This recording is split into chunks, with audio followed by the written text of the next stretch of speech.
এই জানাজায় কিন্তু শুধু বিএনপির সমর্থক আসে নাই, দুনিয়ার সাধারণ জনগণ আসছে। মৃত্যুঞ্জয়ী কাকে বলা হয়? মৃত্যুকে যিনি জয় করতে পেরেছেন। 2001 থেকে 2006 it was not a good time for BNP at all. দেশের এবং জনগণের স্বার্থে, সততার স্বার্থে যেটা ঠিক সেটার ব্যাপারে তিনি অবিচল থাকতেন। বাংলাদেশ আওয়ামী লীগ যখন ক্ষমতায় যায় তখন যেন তার কি হয় আমি ঠিক জানি না। ব্যক্তি যদি আদর্শবান হয়, রাষ্ট্র আদর্শবান হবে। যারা গোপনে আলাপ করবে কিন্তু কি আলাপ হলো বলবে না জনগণকে, তার মানে সেটা ষড়যন্ত্র। এনসিপি যখন জামাতের কাছে যায় তখন সেটা লিড এনসিপি নেয় না, তখন সেটা লিড হয়ে যায় বাংলাদেশ জামাত ইসলাম।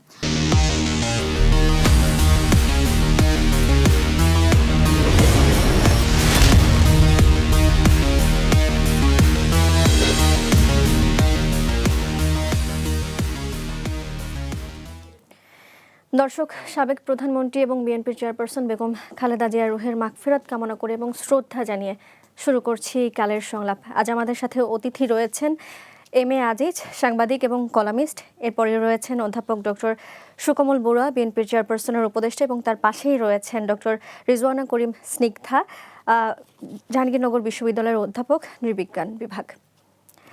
আজ আমাদের আলোচনার বিষয়ে খালেদা জিয়ার সংগ্রাম এবং দেশপ্রেম। পুরো আয়োজন সঞ্চালনার দায়িত্বে আছি আমি জেনেসিয়া বর্ণা। আপনাদের সকলকে স্বাগত জানাচ্ছি। শুরুতেই আমি যেতে চাই অধ্যাপক ডক্টর সুকমল বড়ুয়ার কাছে। আপনি তো অনেক দিন ধরেই আসলে বিএনপির চেয়ারপারসন এবং সাবেক প্রধানমন্ত্রী বেগম খালেদা জিয়ার সাথে ছিলেন, কাজ করেছেন। আপনার অভিজ্ঞতার কথা জানতে চাই। আমি প্রথমে আজকের কালের কণ্ঠের এই অনুষ্ঠানকে আমি স্বাগত জানাই। তারা আমাকে আজকের এই সময়ের মধ্যে, আজকে নববর্ষেরও প্রথম দিন, ইংরেজি নববর্ষের, আজকে আমাকে এখানে আহ্বান জানিয়েছে। এবং বিশেষ করে আজকে আমাদের একটা শোক, গভীর শোক এবং শ্রদ্ধা, ভালোবাসা যে মানুষটির প্রতি, সেটি আমাদের বেগম খালেদা জিয়া, যিনি 3 বারের সফল প্রধানমন্ত্রী ছিলেন এবং গণমানুষের যিনি শ্রদ্ধার পাত্র এবং একজন আস্থাশীল অভিভাবক এই দেশের মাটি মানুষের। যদি বলা হয় প্রথম মহীয়সী নারী, আমি যাকে মনে করি এটা মহাকাব্যের এটা মহীয়সী। তো ওনার গতকাল আমরা জানাজাতে গিয়েছিলাম। ওনার সকল মানুষের ভালোবাসায়, বিশ্ববাসীর মানুষেরও ভালোবাসায় আমি মনে করি এরকম জানাজা বোধহয় আর হয়নি, আমার চোখে আমি দেখিনি। তো যার ফলে আমি প্রথমে আমাদের এই দেশনেত্রী বেগম খালেদা জিয়ার প্রতি গভীর শ্রদ্ধা এবং শোক জ্ঞাপন করছি। আমাদের 3 দিন ধরে শোক চলছে রাষ্ট্রীয়ভাবে। তার মধ্যে আমাদের বিএনপি থেকেও, জাতীয়তাবাদী দল বিএনপি থেকেও কিন্তু 7 দিনের শোক ঘোষণা করা হয়েছে। এই জন্য আমরা কিন্তু শোকে মুহ্যমান স্তম্ভ, তো আমরা সকল কার্যক্রম আমরা বন্ধ রেখেছি একমাত্র আমাদের সেই দেশনেত্রী বেগম খালেদা জিয়ার এই মহাপ্রয়াণে। আজকে যে কথাটি আমাকে প্রশ্ন করা হয়েছে, আমি দীর্ঘদিন ধরে একজন শিক্ষক হিসাবে, আমি তো ঢাকা বিশ্ববিদ্যালয়ের একজন শিক্ষক, আমরা তো তৃণমূলের কোনো রাজনীতি করি না, কিন্তু আমরা বুদ্ধিজীবী বা বুদ্ধিদীপ্ত এই অনুসারে বিশেষ করে শিক্ষক হিসাবে শিক্ষক রাজনীতিটা আমার একটা ধারা প্রবহমান। আমার সঙ্গে উনার, এমনকি আমাদের প্রেসিডেন্ট শহীদ জিয়াউর রহমানের সঙ্গে আমাদের সাক্ষাৎ হয়েছিল যখন আমি কলেজের ছাত্র ছিলাম। যখন আমাদের উনি প্রেসিডেন্ট হওয়ার পরে যখন উনি আমাদের এই খাল খনন প্রকল্পে যখন গিয়েছিলেন চট্টগ্রামের সেই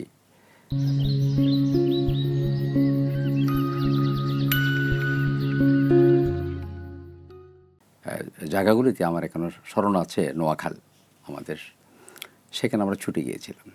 সেই থেকেই আমার প্রেসিডেন্ট শহীদ জিয়াউর রহমানের প্রতি একটা গভীর ভালোবাসা তৈরি হয় ছাত্র জীবন থেকে। কারণ কিছু মানুষ আছে দেশ যারা পরিচালনা করবে, দেশ যারা চালাবে, তাদের মধ্যে যদি আকর্ষণীয় মানবিক গুণ যদি না থাকে, মানুষের দৃষ্টি তারা নিতে পারে না।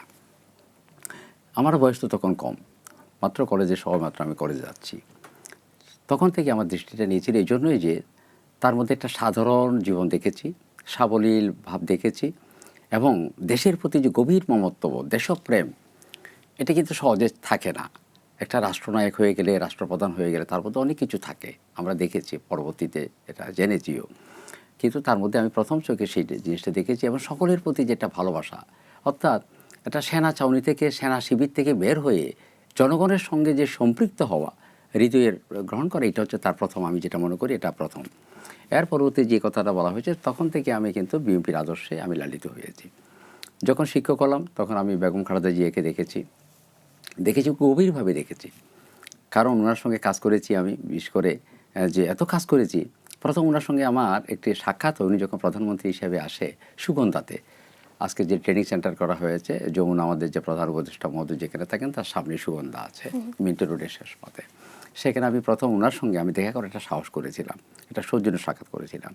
সেদিন একটা জিনিস তার মধ্যে দেখেছি, সেদিন মির্জা গোলাম হাফিজ, যিনি আইন বিষয়ক, সংসদ বিষয়ক আমাদের আদি সাহেব বলতে পারবেন, তিনি ছিলেন, এবং আমাদের বেশ কয়েকজন তাদের মন্ত্রী ছিলেন।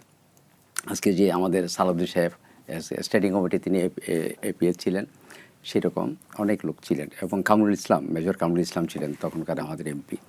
তো যাই হোক, সেদিন আমি দেখি যে প্রথম সাক্ষাতের মধ্যে দেখলাম যে মানে মানুষের প্রতি যে গভীর একটা ভালোবাসা থাকে। তিনি তো সবে মাত্র দায়িত্ব নিয়েছেন, প্রধানমন্ত্রী হওয়ার পরে মানুষের মধ্যে অনেক কিছু থেকে যায়, আর উনি চেয়ার পেয়েছেন, কিন্তু আমি প্রথম সাক্ষাতে দেখেছি তার মধ্যে একটা গভীর মমত্ববোধ, গভীর ভালোবাসা, এবং সকলের সঙ্গে কথা বলার জন্য যে অসাম্প্রদায়িক একটা চেতনা দেখেছি। আমি বৌদ্ধ বলে যে আমি তার কাছে যাওয়ার পরে তাকে, তিনি কিন্তু সেভাবে আমাকে দেখেননি, আমাদের বৌদ্ধ ভিক্ষু সহ গিয়ে তার কাছে পাশাপাশি আমি বসেছি। এবং তিনি একসময় আমি যখন কথাকে সংক্ষিপ্ত করার জন্য, যখন তার পিএসআর আমাকে বলছিল স্যার একটু সংক্ষিপ্ত করেন, কিন্তু তিনি সেখানে কিন্তু তাদেরকে নিষেধ করেছিলেন, উনি বলবেন, উনি বলার জন্য আসছেন। আমি প্রথম এসেছি, উনি বৌদ্ধ সম্প্রদায়ের পক্ষ থেকে আমাকে শুভেচ্ছা জ্ঞাপন করবেন, কারণ এই দেশ সকলে নিয়ে, এই দেশ পাহাড়ি বাঙালি যত মানে ধর্ম, বর্ণ, জাতিগোষ্ঠী আছে, নৃগোষ্ঠী আছে, সকলকে নিয়ে বাংলাদেশ জাতীয়তাবাদী। অর্থাৎ এই জাতীয়তাবাদের কথাটা কিন্তু প্রথম আমি ওনার কাছ থেকে শুনেছি। এই যে শোনাটা, জাতীয়তাবাদ মানে সকলকে ধারণ করার যে শক্তিটা, উনি তো রাজনীতিভাবে সেভাবে ট্রেনিং প্রাপ্ত না, এবং হঠাৎ করে তিনি এসেছেন, শহীদ জিয়ার পরে কিন্তু তিনি নেতৃত্বটা নিয়েছেন। এই যে আসার পরে যে তাকে প্রথম চোখে যে দেখলাম জাতীয়তাবাদের মধ্যে সকলকে ধারণ করার যে হৃদয়, এইটা কিন্তু সকলের মধ্যে থাকে না। এবং পরবর্তীতে তার মধ্যে কিন্তু দেখেছি আবার এই যে কথাটি বলো গভীর দেশপ্রেম, মাটি মানুষের প্রতি যে টান, আকর্ষণ, এটা কিন্তু সহজে কিন্তু কখনো নত হয়নি। তার জীবনব্যাপী এই যে 2025-এ আসার পরে তার জীবন শেষ হয়ে গেল, আমরা দেখেছি। 2046 তো আমি তাকে দেখিনি, 45-এ ওনার জন্ম তো আমি সেভাবে দেখিনি, কিন্তু তার বর্ণাঢ্য জীবনের, তার যে কর্মজীবন সম্পর্কে যে দায়িত্বগুলো দেখেছি আমি, সেখানে কঠোর মনোভাব, কঠোর দৃঢ়তা এবং কঠোর আপোষহীনতা, এটা আমাকে আকৃষ্ট করেছে। এত কিছু যাওয়ার পরেও তিনি কিভাবে যে তার জীবনকে তুচ্ছ জ্ঞান করে, জীবনের প্রতি কোনো মায়ামোহ ছিল না তার মধ্যে, কিন্তু দেশপ্রেমের ভালোবাসায়, জাতীয়তাবাদী শক্তির ভালোবাসায়, এই মাটি এবং মানুষের ভালোবাসায় তিনি কিন্তু দেশ ছেড়ে যাননি। এগুলো আমাকে কিন্তু বেশি গুরুত্বপূর্ণ। জি জি, আপনার কাছে আবারও আসবো। এবার আমি প্রশ্ন করতে চাই ডক্টর রিজওয়ানা করিম স্নিগ্ধাকে। আমরা যখন দেখতে পাই ক্ষমতায় কোনো রাজনৈতিক নেতা আসেন, বা যখন কেউ ক্ষমতায় আসেন, তখন তিনি তার নিজের মতাদর্শ প্রতিষ্ঠা করার চেষ্টা করে থাকেন। কিন্তু আমরা বেগম খালেদা জিয়াকে দেখেছি, তিনি তার স্বামী সাবেক রাষ্ট্রপতি শহীদ জিয়াউর রহমানের মতাদর্শ যেই ওটি অনুযায়ী পরিচালনা করেছেন, এবং তার মতাদর্শ অনুযায়ী সে পথ চলেছেন, এবং পুরো বিএনপি যে দলটি রয়েছে সেই দলকে পরিচালনা করার চেষ্টা করেছেন। এটিকে আপনি কিভাবে দেখছেন? আপনাকে ধন্যবাদ। আমার সহ-আলোচক, দুজন বিজ্ঞ সহ-আলোচক, আমাদের আজিজ ভাই এবং সুকুমাল বড়ুয়া অধ্যাপক, আমি দুজনকেই শুভেচ্ছা জানাচ্ছি। এবং আমি বাংলাদেশ জাতীয়তাবাদী দলের প্রধান এবং সাবেক প্রধানমন্ত্রী খালেদা খানম পুতুল, এটা ওনার আসলে নাম, হ্যাঁ, কোনোভাবে হারিয়ে যায়, এটা এটা অন্য একটা গল্প। কিন্তু এই যে হারিয়ে যাওয়ার গল্পটা যেখান থেকে শুরু করতে চাচ্ছিলাম, যে যে দেশে, যে রাষ্ট্রে, যে সমাজে কোনো একজন মেয়ের নামটাও হারিয়ে যায়, সেই দেশে, সেই রাষ্ট্রে এবং সেই সমাজে এরকম বৃহত্তর একটা ফিউনারাল, যে ফিউনারেলে এত মানুষ হয়, এবং এই বৃহত্তর ফিউনারেলে এত মানুষ হওয়াটা এত বিরল। এবং এই পুরুষ শাসিত সমাজ ব্যবস্থায় একজন রাজনৈতিক মুরব্বী হিসেবে খালেদা জিয়ার যেই সর্বশেষ সময়ের যে অবস্থান এবং তার যে যাত্রাপথ, এই সকল কিছুকে আমি শ্রদ্ধাভাবে স্মরণ করতে চাই। কিন্তু এর মানে এটাও নয়, আমি এটা একটু বলতেই চাই, তাই বলে যে কারো কোনো দায় থাকে না, কারো কোনো রাজনৈতিক ভুল থাকে না, সেটা আমি মনে করি না। আমি জানি যে ঠিক এটা এমন একটি সময় ভুল, কারণ এটা ভাবাটা খুব জরুরি। মানুষ কিন্তু ভুল দোষে গুণে মানুষ কিন্তু দোষের ঊর্ধ্বে না, ভুলের ঊর্ধ্বে না। তো সেই জায়গাটা থেকে আপনি যে বলছিলেন যে উনি চাপিয়ে দিতে চাননি বা ইত্যাদি, আমি আসলে সেভাবে ভাবি না। আমি যেটা দেখি যে দেখেন, খালেদা জিয়া 1977, ঠিক আছে, আমি আর কি পলিটিক্যালি বলছি আর কি, 1977 সাল থেকে শুরু করে ওনার যেই আন্দোলন, এবং সেই আন্দোলন আমার যতদূর মনে পড়ে যে হোসেন মোহাম্মদ এরশাদ তৎকালীন যে স্বৈরশাসক, এবং সেখানে যখন উনি বললেন যে কোনোভাবে তার আন্ডারে ইলেকশন করা যাবে না, সেখান থেকে যে ওনার আপোষহীনতার গল্পটা, এবং ওনার 1991 to 1996 এই যে পিরিয়ডটা, I do really respect and it is, মানে বাংলাদেশের রাজনীতির জন্য এটা খুব ভীষণ রকমের একটা ভালো সুসময়। আমি গতদিন দেখছিলাম কোন একটা ইন্ডেক্সে সম্ভবত 92 থেকে 93 এরকমও একটা ইয়ার আছে বাংলাদেশের স্বাধীন হওয়ার ইতিহাসে, যেখানে মানুষ স্বাধীন বোধ করেছে, যেটা কিন্তু আর কোথাও নেই। তো এই বিষয়গুলোর জন্য আমি ওনাকে খুবই স্পেসিফিকলি স্বতন্ত্রভাবে মনে করি যে ওনার স্বাতন্ত্র্যতা ঠিক ওই জায়গায় যেখানে উনি মনে করছেন যে ওনাকে আমরা দেখতে পাচ্ছি। এখন আমার কথা হচ্ছে যেটা হচ্ছে যে যখন একজন নারী ওই জায়গাটা থেকে, প্রায় অনেকে বলে যে গৃহবধূ, আমি দেখলাম গত দিন থেকে শুরু করে গৃহবধূ ইত্যাদি ইত্যাদি, কিন্তু আসলে গৃহবধূ না বলে আমি বলবো একজন ফার্স্ট লেডি। মানে উনি তো একটা ফার্স্ট লেডি ছিলেন, তাই না, মেজর জিয়া রহমানের ওয়াইফ। তো এই যে ফার্স্ট লেডি হলেও হয়তো বা ওনার লিভিং স্টাইলটা খুব মিনিমাল ছিল। আমি দেখতে পেলাম যে ওই সময়ে বলছেন যে 2000 টাকা দেয়া হতো, এটা একটা সাক্ষাৎকারে দেখাচ্ছে, ওটা দিয়ে উনি চলতেন। তো এই যে সাধারণের কাছে ভাবে জীবনযাপন করা, চলা, সম্ভবত এটা মেজর জিয়া রহমানও করতেন, মানে পছন্দ করতেন। সেখান থেকে ওনার একটা সাধারণের সাথে মেশার প্রবণতা কিন্তু ছিল, যেটা পরবর্তীতে আসলে ওনার রাজনৈতিক ক্যারিয়ারে একটা অনেক বড় ইম্প্যাক্ট ফেলে। কিন্তু 2000 পরবর্তী সময়ে বেশ কিছু ঘটনা আছে, হয়তো আমি পরের স্তরে আপনাকে বলবো, কিন্তু সেগুলো ওই যে আমি বললাম যে অনেক দোষে গুণ হওয়ার পরও সবচেয়ে বড় যে ব্যাপারটা আছে, গত 15 বছরের মধ্যে উনি যখন ভীষণ রকমের অসুস্থতার মধ্যে দিয়ে গেলেন, ওনার একটি সন্তানকে হারানো, আরাফাত রহমান কোকো, তাকে হারানো, এবং ওনার বিদেশে শিক্ষা মানে চিকিৎসার ক্ষেত্রে যাওয়ার ক্ষেত্রে যে বাধা দেয়া, এবং এই কন্টিনিউয়াস যে প্রক্রিয়া, এই সব কিছু হয়েছে কি এক একটা ঘটনা ওনাকে মানুষের আরও কাছে নিয়ে গেছেন, মানে মানুষ থেকে দূরে করেন নাই। এমনকি আমি তো মনে করি যে 1996-এর কথা যে আপনাকে বললাম, বা 2001-06 যে কথা বললাম, ওই সময়ও মানুষ হয়তো বা ওনাকে এতটা অনুভব করেনি যতটা বিগত 15 বছরে ওনাকে অনুভব করেছে। তো ওনার যে নীরবতা, সাইলেন্সেরও যে একটা পলিটিক্যাল পাওয়ার থাকে, that is the best contribution of Begum Khaleda Zia, আমার কাছে যেটা মনে হয়। ধন্যবাদ আপনাকে। এবার আমি যেতে চাই এম এ আজিজ, সাংবাদিক ও কলামিস্টের কাছে। এই যে আমরা একটি বিশেষণ শুনতে পাচ্ছি, এবং আমরা বিশেষণটি খুব জোরালোভাবে প্রতিষ্ঠা করা হয়েছে বেগম খালেদা জিয়ার নামের পাশে, সেটি হলো আপোষহীন নেত্রী। এই আপোষহীন নেত্রী যে তিনি হয়ে উঠেছেন, তার কি কি গুণের কারণে আসলে তিনি আপোষহীন নেত্রী হয়ে উঠেছেন, আসলে জানতে চাই আপনার কাছে। ধন্যবাদ আপনাকে, ধন্যবাদ দুইজন প্রফেসর, ইউনিভার্সিটির প্রফেসর হচ্ছে আমার কাছে সবচাইতে বড়। এরপরে অনেকে অবশ্য ওনারা ভিসিটিসি হওয়ার জন্য প্রতিযোগিতায় নামেন। আমি যেহেতু ইউনিভার্সিটি ছিলাম, সিনেট সিন্ডিকেটে আমার কাছে প্রফেসর হচ্ছে সবচেয়ে বড়, এবং দুইজন প্রফেসরের সাথে আমি কথা বলছি, ওনারা অবশ্যই জ্ঞানী, গুণী, বিজ্ঞ। আমি ওনাদেরকে এমনিতেও পছন্দ করি ব্যক্তিগতভাবে, আর আপনি তো আমার মেয়ের চেয়ে ছোটো, মেয়েই ধরেন। তা আমি আপনাকে ধন্যবাদ জানিয়ে, ওনাদেরকে ধন্যবাদ জানিয়ে শুরু করছি। দেখেন, আমি আমাদের সাংবাদিক ফেডারেশনের 2 বার মহাসচিব ছিলাম, অর্থাৎ 4 বছর। তখন বেগম খালেদা জিয়া তিনি কিন্তু প্রধানমন্ত্রী ছিলেন, সুতরাং তার সাথে এক মঞ্চে উঠে আমার বেশ কিছু বক্তৃতা অনুষ্ঠান করার সৌভাগ্য হয়েছে। এছাড়া আগে হরতাল কালচার ছিল, যখনই হরতাল ডাকতো বিরোধী দল আওয়ামী লীগ, তখনই কিন্তু উনি আমাদেরকে ডেকে নিতেন। ডেকে নিয়ে অনেক কিছুতে সিনিয়র যারা ছিল সাংবাদিক, এদের ভিতরে বেছে নাই, অধিকাংশই বেছে নাই। তো তো আমি সহ 3 জন বেঁচে আছি, আর বেঁচে নাই। তিনি পরামর্শও করতেন, তিনি আড্ডাও মারতেন।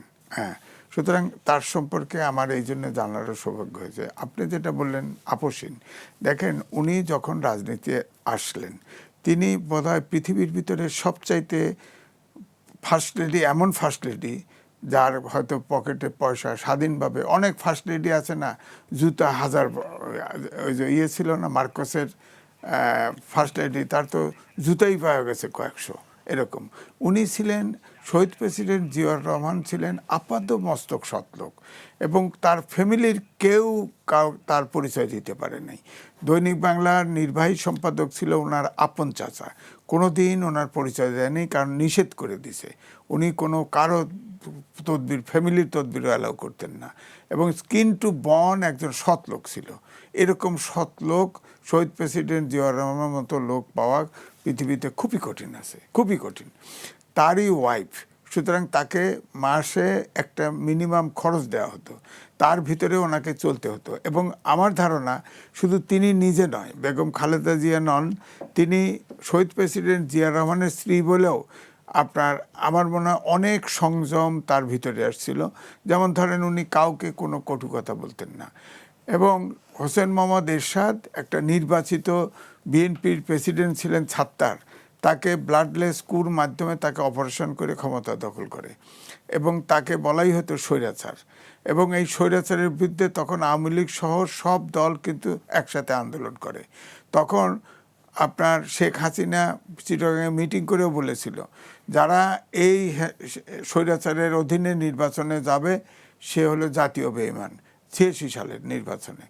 কিন্তু দেখা গেল শেখ হাসিনা ঠিকই নির্বাচনে চলে গেছেন, কিন্তু বিএনপি বেগম খালেদা জিয়ার নেতৃত্বে তিনি নির্বাচনে যান নাই।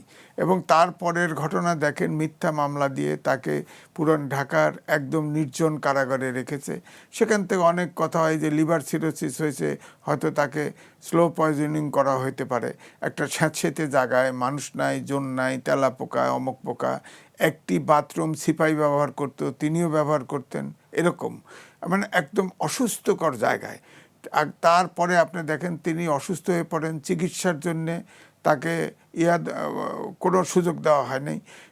তাকে বলা হয়েছে যে তাকে মার্সি পিটিশন করতে হবে, অমক সমক, তিনি কিন্তু করেন নাই। তিনি তাকে বিদেশে পাঠিয়ে দিতে চাইছে 1/11-এর সময়ে, বলছে দুটো অফার ছিল, একটা হলো আপনি যদি 1/11-এর সরকারের সাথে সমঝোতা করে তাহলে তিনি ক্ষমতায় আসতে পারবেন, আর নাহলে তিনি বিদেশে যাবেন। কোনটা? তিনি বিদেশেও যান নাই, সরকারেও যান নাই, তিনি গণতন্ত্র চেয়েছেন। ওখান থেকেই এই ৮৬ সালের আন্দোলনের পর থেকে তিনি কিন্তু অটো সিস্টেমে, কে দিয়েছে তাকে এই উপাধি তা জানি না, কিন্তু জনগণের মধ্য থেকেই আপসীন উপাধি তার নামের সাথে যোগ হয়েছে। এই জন্য আপসীন নেত্রী বেগম খালেদা জিয়া না বললে মনে হয় যেন আপসীন নামের অংশ হয়ে গেছে। একটু আগে ডক্টর স্নিগ্ধা যেমনটি বলছিলেন যে আসলে যখন সাবেক রাষ্ট্রপতি জিয়াউর রহমানকে হত্যা করা হয়, তার পরপরই একটি সাক্ষাৎকারে বেগম খালেদা জিয়া বলেছিলেন যে খুবই দৈন্যতার মধ্যে আসলে তিনি ছিলেন, ২,০০০ টাকা পেতেন, এবং তার সন্তানদেরও, এমনকি বিএনপির বর্তমান চেয়ারম্যান তারেক রহমান এবং কোকো সাহেবকেও জিয়াউর রহমানের যে জামা কাপড় ছিল সেগুলো ছোট করে পরানো হতো। তো আসলে জানতে চাই, এই যে একজন সৎ রাজনৈতিক নেতা মানেই কি আসলে দৈন্যতা? না, না। তিনি, ওনার সময়ে আমি প্রেসিডেন্ট হাউসেও গেছি, বঙ্গভবনেও গেছি, সেখানে তিনি পছন্দ করতেন শিং মাছ, শিং মাছের ঝোল, একটা ভাজি, একটা ডাল, এবং তিনি ঘুরে ঘুরে বলতেন খাবার খুব সুন্দর হয়েছে না? আমরা সবাই বলতাম হ্যাঁ খাবার খুব সুন্দর হয়েছে। আগে তো শিং মাছ তো দেশি শিং মাছ ছিল, খাইতেও টেস্টি ছিল।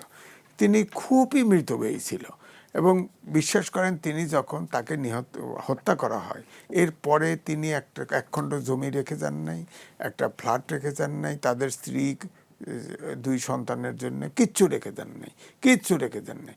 আমি তার গ্রামের বাড়িতেও ঘুরছি, সেখানে যে সাধারণ, তার পরিবারের সাধারণ, তারা ভাবতেও পারে না প্রেসিডেন্ট জিয়ার কাছে কোনো সাহায্য নেবে, কারণ তিনি বারণ করে দিয়েছিলেন কোনো সাহায্য করবে না।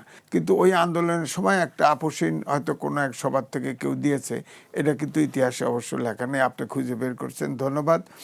তো এরপরে আপনি দেখেন তিনি তার জীবনে কখনো কটু কথা বলতেন না, কাউকে ব্যক্তিগতভাবে আক্রমণ করতেন না। তারপরে তিনি অল্প কথা বলতেন, ধরেন 5 জনের সাথে পরামর্শ করছে, আমাদের সাথে কথা বলছে, শুনতেন কিন্তু ঐশ্বরিক ক্ষমতা ছিল তার ভিতরে। তিনি কিন্তু তার ভিতরে কারেক্ট জিনিসটাকে আপনার করতো, গ্রহণ করে নিত, এবং সেটাতে তখন যেটা উনি মনে করতেন যেটা ঠিক, সেটা দেশের এবং জনগণের স্বার্থে, সততার স্বার্থে যেটা ঠিক, সেটার ব্যাপারে তিনি অবিচল থাকতেন। এই জন্যই তিনি আপনার দেখেন জীবন দিয়ে গেছে, তারপরেও তিনি আপোস করেন নাই। তিনি ইচ্ছা করলেই বিদেশে চিকিৎসার জন্য থাকতে পারতেন, সব সুযোগ নিতে পারতেন, বা বিদেশে এক্সাইলে যেতে পারতেন। উনি বলেছেন আমার পৃথিবীতে কোনো জায়গা নেই, আমি বাংলাদেশ। তাকে ধরেন পার্লামেন্টের সিদ্ধান্ত নিয়ে একটা জায়গা বাড়ি দিয়েছিল, যেটাতে উনি আপনার শহীদ প্রেসিডেন্ট জিয়াউর রহমান সেনা প্রধান থাকার সময় ছিল। সেই বাড়িতে তাকে কত কেলেঙ্কারি করে উঠায় দেওয়া হলো, চিন্তা করেন, এবং তাকে খুব হ্যারাস করা হয়েছে। এই যে নির্যাতিত, কঠোরভাবে নির্যাতিত, এই জন্যই আপনি খেয়াল করে দেখবেন যে এই যে আপনার জানাজা হলো, এই জানাজায় কিন্তু শুধু বিএনপির সমর্থক আসে নাই, দুনিয়ার সাধারণ জনগণ আসছে। এত ভিড় বাংলাদেশের ইতিহাসে নয়, পৃথিবীতে ইতিহাসে এত বড় জানাজা হয়েছে, এটা কিন্তু কল্পনা, এটা ঐতিহাসিক। এটা হলো তার প্রতি এক হচ্ছে শেখ হাসিনা তাকে নির্যাতন করে আপনার মৃত্যুর কোলে ঢলে দিয়েছে, এবং তার দেশপ্রেম, জনগণের প্রতি ভালোবাসা, এই কারণে যেমন তার বরাবর আপোষহীন স্বৈরাচারের গণতন্ত্র পুনরুদ্ধার করেছেন। এবং বিএনপি কিন্তু শহীদ প্রেসিডেন্ট জিয়াউর রহমান সময় পান নাই বেশি, তিনি বিএনপি গঠন করেছেন। এই বিএনপি বড় করেছেন কিন্তু বেগম খালেদা জিয়া। জি, আপনাকে অসংখ্য ধন্যবাদ। এবার যেতে চাই ডক্টর সুকোমল বড়ুয়ার কাছে। যেমনটি এম এ আজিজ বলছিলেন যে তার জানাজায় সব ধর্ম বর্ণ নির্বিশেষে মানুষ এসেছিলেন এবং তার প্রতি শ্রদ্ধা জানিয়েছেন। এই যে ভালোবাসার বহিঃপ্রকাশ, এই যে সম্প্রীতি আসলে আমরা দেখতে পেয়েছি, এই সম্প্রীতি আসলে রাজনীতিতে কেন নেই? রাজনীতিতে কেন নেই সেটা তো খুবই একটা বড় প্রশ্ন আমার কাছে। বর্তমান রাজনীতির মধ্যে কিন্তু আদর্শহীনতা, মূল্যবোধের অভাব, তাদের আকাঙ্ক্ষা, তাদের গগনচুম্বী, তাদের বিভিন্ন ধরনের লিপ্সা, ক্ষমতা, আধিপত্য, এগুলো তো একজন শাসকের কাছে থাকে না। আমি রাষ্ট্রবিজ্ঞানী, আপনি জানবেন, আমাদের এখানে তো প্রফেসর আছে আমাদের রিজওয়ানা করিম স্নিগ্ধা, উনি তো অ্যানথ্রোপোলজি পড়ান, এটা সমাজবিজ্ঞানের একটি অংশ। তো এটা পড়াতেই কিন্তু সমাজবিজ্ঞান, রাষ্ট্রবিজ্ঞান অনেক কিছু কিন্তু জ্ঞান নিতে হয়। তো রাষ্ট্রবিজ্ঞানের ভাষা হলো কি, ব্যক্তি যদি আদর্শবান হয়, রাষ্ট্র আদর্শবান হবে, কারণ সেই ব্যক্তিই তো তার পজিশনে যাবে একদিন। এই জন্য জাপান, চায়না এবং অন্যান্য দেশগুলোতে আমরা দেখেছি শিশুকাল থেকে কিন্তু তাদেরকে আদর্শিক জীবন তৈরি করার জন্য শিক্ষা দেওয়া হয়, পাঠ শিক্ষা দেওয়া হয়। তারা যাতে নীতিবোধে, দেশপ্রেমে এবং জীবন গঠনের জন্য যা যা করণীয়, তিনি যাতে বেড়ে ওঠার পরে যাতে এই কাজগুলো তিনি না করেন। আমাদের দেশের হয়ে গেছে কিন্তু সেটা না। আমরা তো আমাদের দশকে দেখেছি 50 দশকে, 60 দশকে, এমনকি 70 দশকের পরেও কিছু জিনিস আমাদের চোখে ভাসে। তো এইগুলো থেকে আমরা যেটা বলতে পারি যে এই যে জীবনের প্রতি কোনো ধরনের তিনি এই যে বিত্ত, বৈভব, প্রাচুর্য এগুলোকে বাড়ানোর, বৃদ্ধি করার এরকম কোনো প্রয়াস ছিল না। আমরা দেখেছি ক্ষমতায় থাকলে 3 বারের প্রধানমন্ত্রী, ওনার দেখেছি যে এগুলো সম্প্রসারণের কোনো ধরনের ওনার মধ্যে এগুলো দেখিনি আমরা, কারণ জনগণের চোখ তো আছে, জনগণ তো দেখবেই, এগুলো দেখা যায়। তো আজকের দিনে দেখার আরও বেশি সময়। তো এই জন্য তিনি কিন্তু সকলের জন্যে যে ভালোবাসা তৈরি করে গেছেন, অর্থাৎ হৃদয়কে টাচ করেছেন উনি। অর্থাৎ মানুষের যদি হৃদয়কে টাচ করতে না পারি, বিত্ত, বৈভব এগুলো দিয়ে কিন্তু মানুষকে কখনো জয় করা যাবে না, বিজয় করা যায় না। এই জন্যে প্রথম ওনার সত্য। আরেকটা জিনিস হলো, আমি যেটা মনে করি, অন্যরা তো খণ্ডিত করেছে দেশকে। আমরা অনেক সময় বাঙালি, পাহাড়ি বিভিন্ন সম্প্রদায়গুলোকে, নৃগোষ্ঠীগুলোকে খণ্ডিত করি। দেশ তো কখনো খণ্ডিত হতে পারে না। সূর্যের রশ্মি, সূর্যের আলো, চাঁদের আলো কখনো খণ্ডিত হয় না, সর্বজনীন থাকে। নদীর জল, নদীর পানি এগুলো কোনো খণ্ডিত হয় না। সাগর কখনো খণ্ডিত হয় না। কে হিন্দু, কে মুসলিম, কে বৌদ্ধ আমার এখানে আসতে পারবে না, আমাকে স্পর্শ করতে পারবে না, এটা বলে না। এরকম একটা রাজনীতির ধারা তৈরি করেছে কিন্তু বাংলাদেশ জাতীয়তাবাদী দল। অর্থাৎ সকল মানুষকে দেশের ভূখণ্ডে সকল যারা বসবাস করবে, তাদেরকে বুকে নেওয়ার যে ধারণা, আমি প্রথমে বলছি এটা। এই জন্য আমাদেরকে সংখ্যালঘু বললে তিনি কিন্তু বিব্রত করতেন, আমাদেরকে মানা করতে আপনারা সংখ্যালঘু বলবেন কেন। এই কথাটা কিন্তু আমাদের হৃদয়ে কিন্তু গ্রথিত। আমরা যারা মুসলিম সম্প্রদায়ের বাইরে যারা আছি, বিশাল একটা দল, বিশাল একটা জনগোষ্ঠী এই দেশে বসবাস করে, তাদের ভিতরে যে এই চেতনাবোধ তৈরি হয়েছে, এই জন্য জাতীয়তাবাদী শক্তির এখন পূর্ব দিকে, পশ্চিম দিকে, উত্তর দক্ষিণ সব দিকের মানুষেরা কিন্তু এখন যারা আমরা গুরু আছি, ক্ষুদ্র ক্ষুদ্র জনগোষ্ঠী যারা বসবাস করি বিভিন্ন সম্প্রদায়ের, তাদের মনের মধ্যে একটা বিশাল আশা নিয়ে কিন্তু আমরা সামনে আসছি। কেন আমাদেরকে সংখ্যালঘু বলবে না, সংখ্যাগরিষ্ঠ, অর্থাৎ একই অধিকার সমবন্টন নীতি যাতে থাকে, এইরকম তিনি বলছেন। আমি একটা জিনিস বলতে চাই আপনাকে, গতকালের যেটা হয়েছে, উনি বলছেন আমাদের আজিজ সাহেব, যিনি সাংবাদিক, বিশিষ্ট কলামিস্ট, উনি সম্ভব ভালো বলেন, এবং আমাদের প্রফেসর ডক্টর রিজওয়ানা, উনি একজন শিক্ষক, আমার মতো জাহাঙ্গীরনগর বিশ্ববিদ্যালয়ের একজন প্রসিদ্ধ শিক্ষক, তরুণ বয়সে প্রফেসর হয়েছেন, খুব ভালো লাগছে আমার। তো আমার দৃষ্টিভঙ্গি কিন্তু ভিন্ন।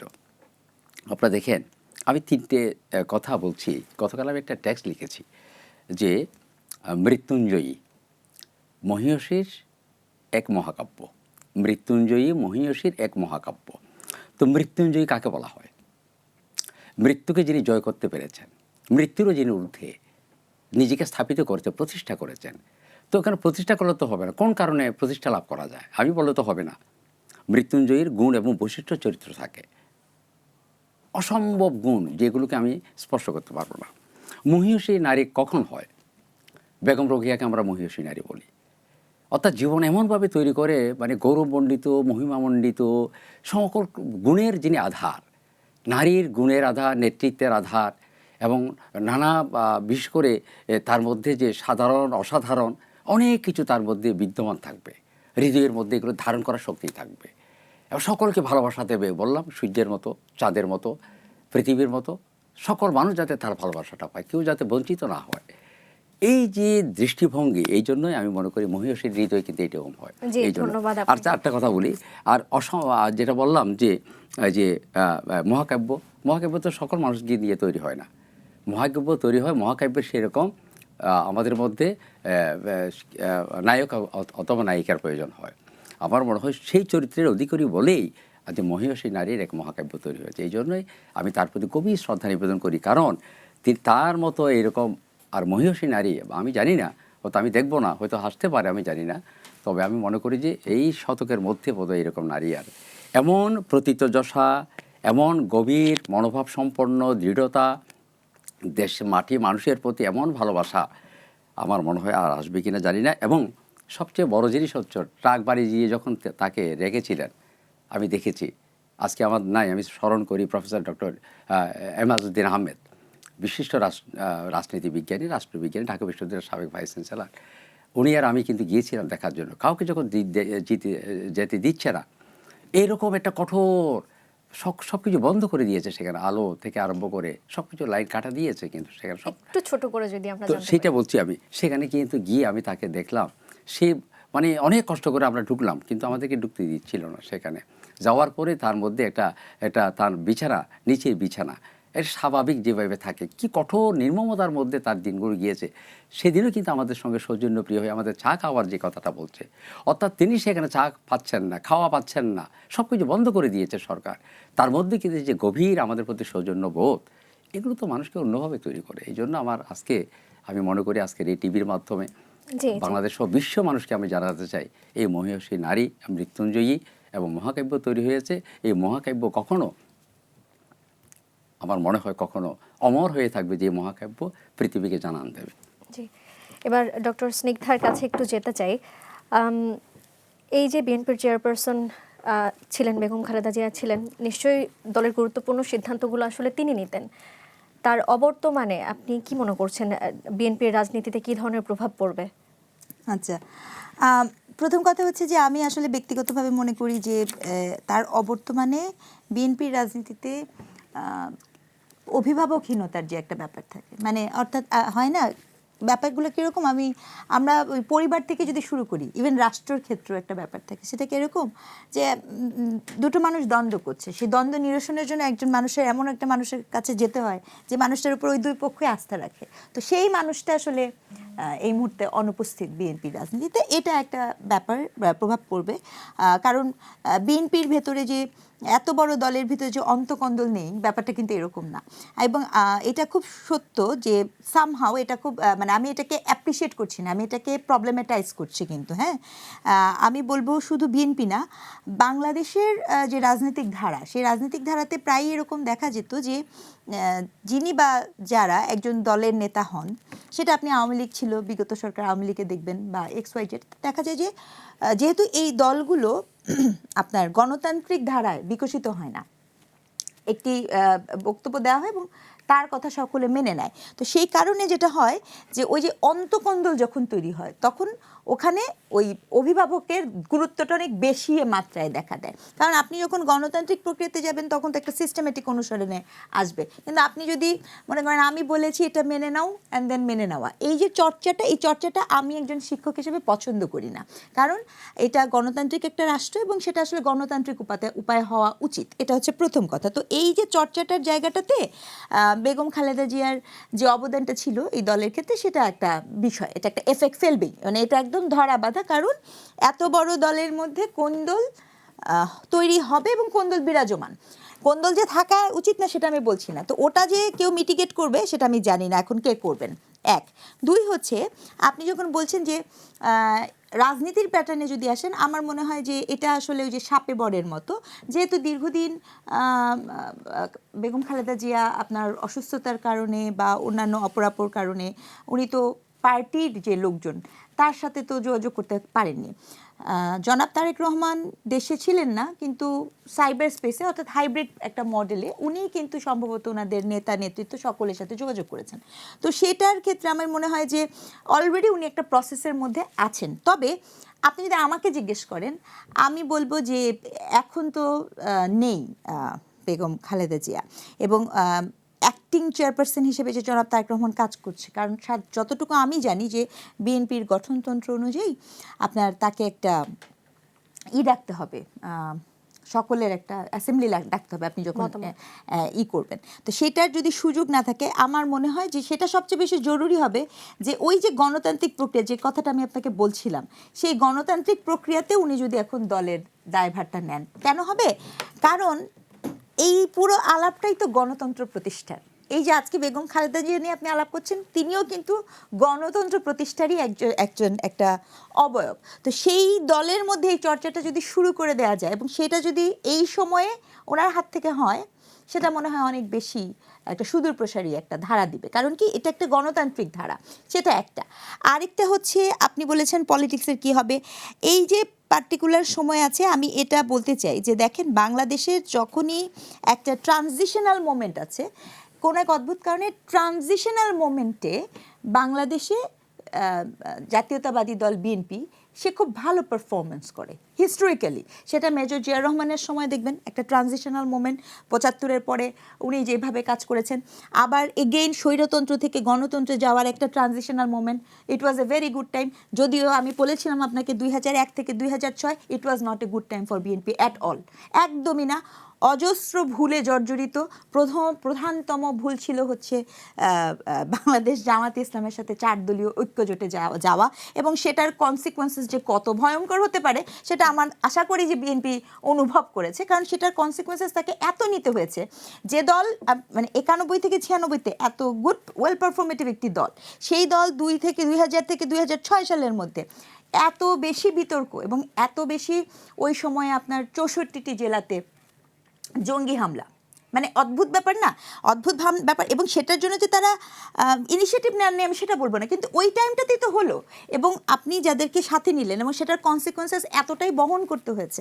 তো সেই জায়গাটা থেকে আমি বলছি যে এগেইন আজকে বাংলাদেশ যে সময়টাতে আছে, এটাও কিন্তু একটা ট্রানজিশনাল পিরিয়ড। তো সেই জায়গাটা থেকে আমি জানি না ইলেকশনে কি হবে, কিন্তু ইলেকশনে যদি আসে, আমি যেটা বলতে চাচ্ছি, ট্রানজিশনাল মোমেন্টে হিস্টোরিক্যালি মানে রিসার্চ বেসড যদি আমরা, স্যার বুঝতে পারবেন আমি যেটা বলার চেষ্টা করছি, মানে রিসার্চের ডেটা থেকে দেখলে দেখা যায় BNP very good to settle it down. এটা তার একটা স্কিল আছে, তার দলীয় কর্মী বলেন পলিসিগতভাবে আছে।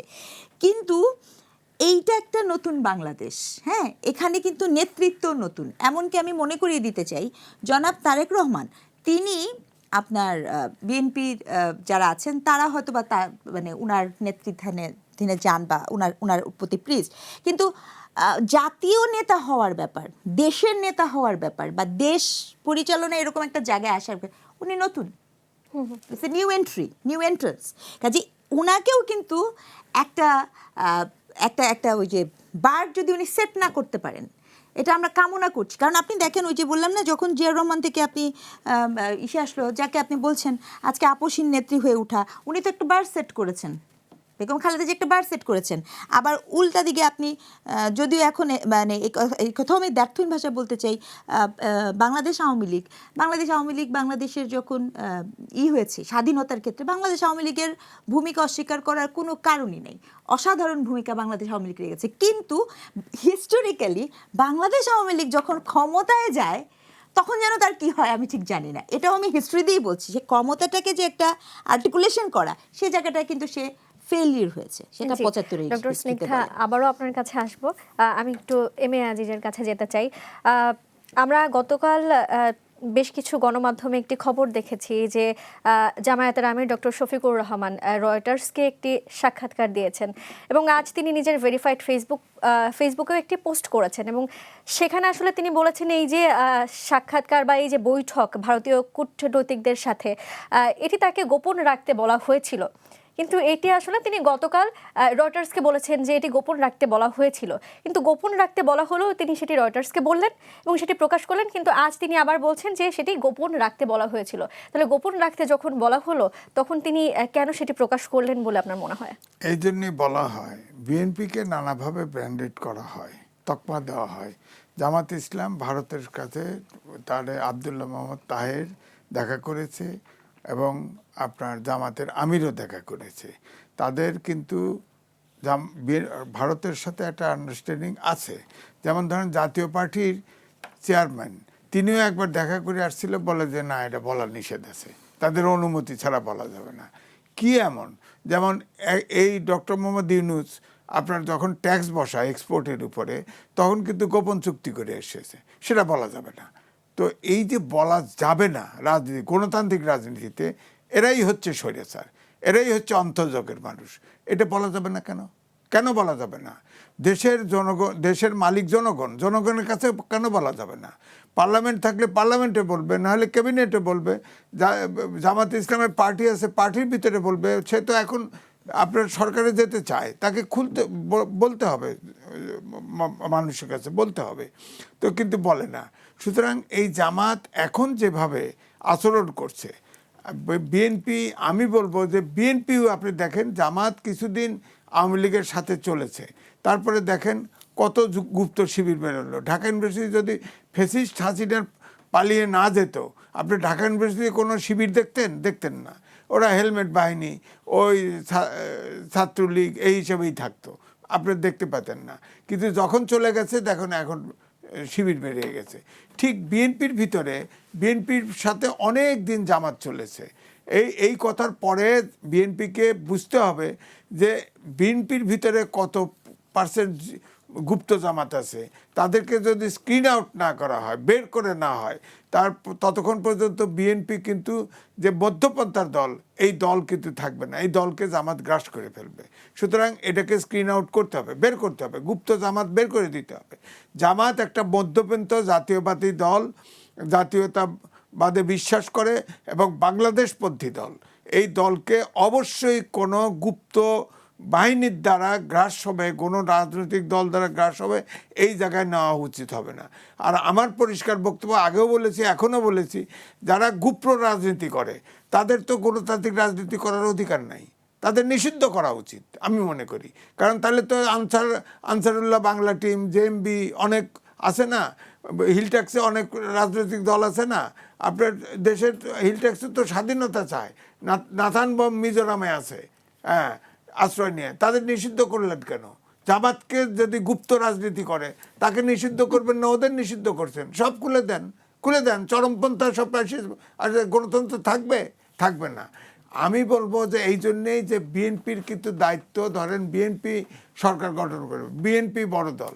এই যে তারেক রহমান আসছে 300 ফিটে, তাকে অভ্যর্থনা জানানো হয়েছে, এবং ম্যাডাম খালেদা জিয়ার আপনার যে জানাজার সময় জমাত হলো, এখানে তো যে অভূতপূর্ব সারা, হ্যাঁ, এতে তো বোঝাই যায় যে এতদিন যত বিএনপির বিরুদ্ধে স্ক্যান্ডেল করেছে সেটা কিন্তু মানুষ গ্রহণ করছে না। সুতরাং বিএনপি সরকার গঠন করবে এবং তারেক রহমান তিনিই এখন, ম্যাডাম খালেদা জিয়া, শহীদ প্রেসিডেন্ট জিয়াউর রহমান অবর্তমানে এই বিএনপিকে তাকেই দেখভাল করতে হবে। এবং অভ্যর্থনায় কিন্তু দেখেন একটা ছোট্ট বক্তৃতা দিয়েছে, বক্তৃতার ভিতরে ঠিক আপনি খেয়াল করে দেখেন শহীদ প্রেসিডেন্ট জিয়াউর রহমান এবং বেগম খালেদা জিয়ার ঠিক অনুরূপ বক্তৃতাতে কোনো প্রতিহিংসা নাই। বলেছে ধর্ম বর্ণ নির্বিশেষে সবাই একসাথে কাজ করতে হবে এবং দেশকে গড়ে তুলতে হবে, এবং গণতন্ত্রের কথা বলছে, সবাই শান্তি, কোনো সন্ত্রাস নয়, এ কথাগুলি কিন্তু বলে ফেলেছে। আবার বেগম জিয়া যেমন বলেছিল, শেখ হাসিনা ইউটিউবে গেলে পাবেন, হ্যাঁ, তাকে এত নির্যাতন করেছে এবং সে বলেছে, শেখ হাসিনা বলেছে, মরে না তো, বয়স তো 84 বছর, আর কতদিন বাঁচবে, মরবে তো। জি, এই মুহূর্তে আপনার কাছে আরো একটি প্রশ্ন রাখতে চাই, সেটি হলো এই যে জামায়াতের আমিরের সাথে ভারতের কূটনৈতিক দলের বা দুজনের বৈঠক ছিল, এবং আমরা গতকালও দেখতে পেয়েছি প্রধান উপদেষ্টার সাথে ভারতের পররাষ্ট্রমন্ত্রীর বৈঠক ছিল, এবং তারেক রহমানের সাথেও বিএনপির বর্তমান চেয়ারম্যান তারেক রহমানের সাথেও বৈঠক হয়েছে। এই মুহূর্তে জানতে চাই যে ভারতের পররাষ্ট্রমন্ত্রী এবং কূটনৈতিক দলের যারা আসলে ছিলেন তারা এই যে বৈঠক করলেন, এটি দেখে আপনার আসলে কি মনে হচ্ছে? ভারত কি বাংলাদেশের ভবিষ্যৎ সরকার গঠনের এই যে সম্ভাব্য দলগুলোর সঙ্গে আগাম কূটনৈতিক সমীকরণ গড়ে তোলার কোনো চেষ্টা করছে? না, দেখেন 2091 সালে স্নিগ্ধাপা বললেন না 96 পর্যন্ত, এই 91 সালে কোনো জরিপ, কোনো ব্যক্তি, কোনো বিদেশি শক্তি কল্পনা করে নাই যে বিএনপি ক্ষমতায় যাবে। আপনি দেখেন এই যে আপসীন নেত্রী, এই যে গণতন্ত্র পুনরুদ্ধারের জন্য যে আন্দোলন সংগ্রাম, এবং এটার কারণেই কিন্তু দেখেন নিবিড়ে একদম একেবারে গোপনে ভোট কিন্তু দেশের জনগণ দিয়ে বিএনপিকে সরকারে পাঠিয়ে দিছে, তাই না? তো তেমনি এবারে কিন্তু বিএনপি বড় দল, এতে কোনো সন্দেহ নাই। 111 সরকার সময় বাদে 17 বছর বিএনপির উপরে যত নির্যাতন, নিপীড়ন, আয়নাঘর, খুন, গুম মামলা হয়েছে, একটি কর্মী কিন্তু ছুটে যায় নাই, একটি কর্মী কিন্তু অন্য দলে যায় নাই। সেই দল এখন ভোট পাবে, তারা বড় দল, তাদের বাক্স ছাড়া তারা ভোট দিবে? আমি এটা বিশ্বাস করি না। তাদের বিএনপির ভোটেই বিএনপি পাস করবে, সুতরাং বিএনপিই সরকার গঠন করবে।